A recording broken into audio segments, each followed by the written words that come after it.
لوگوں کے عیب سے اس طرح غافل ہو جاؤ جیسے سوتے وقت تم دنیا سے غافل ہوتے ہو۔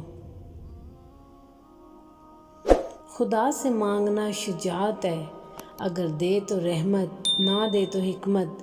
مخلوق سے مانگنا ذلت ہے، اگر دے تو احسان نہ دے تو شرمندگی۔ جو شخص سجدوں میں روتا ہے اسے تقدیر پر رونا نہیں پڑتا۔ حضرت علی رضی اللہ عنہ سے پوچھا گیا کہ جانور اور انسان میں کیا فرق ہے؟ آپ رضی اللہ عنہ نے فرمایا کہ جو صرف اپنے لیے سوچے وہ جانور ہے اور جو دوسروں کے لیے سوچے وہ انسان ہے۔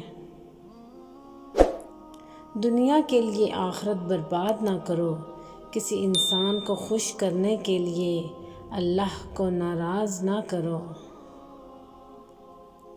ہمیشہ مخلص لوگوں سے رشتہ جوڑو کیونکہ وہ اچھے دنوں میں سرمایہ اور برے دنوں میں محافظ ہوتے ہیں۔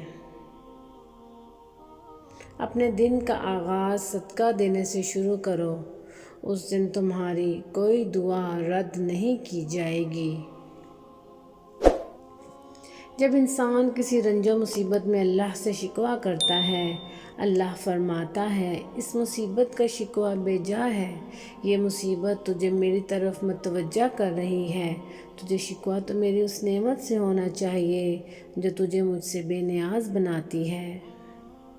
اپنی سوچوں کو پانی کے قطروں سے زیادہ شفاف رکھو، کیونکہ جس طرح قطروں سے دریا بنتا ہے اسی طرح سوچوں سے ایمان بنتا ہے۔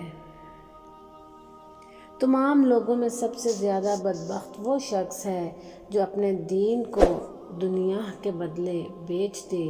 جزاک اللہ۔ ویورز، اگر میری ویڈیو پسند آئی ہے تو اس کو لائک اور شیئر ضرور کیجیے اور چینل کو سبسکرائب ضرور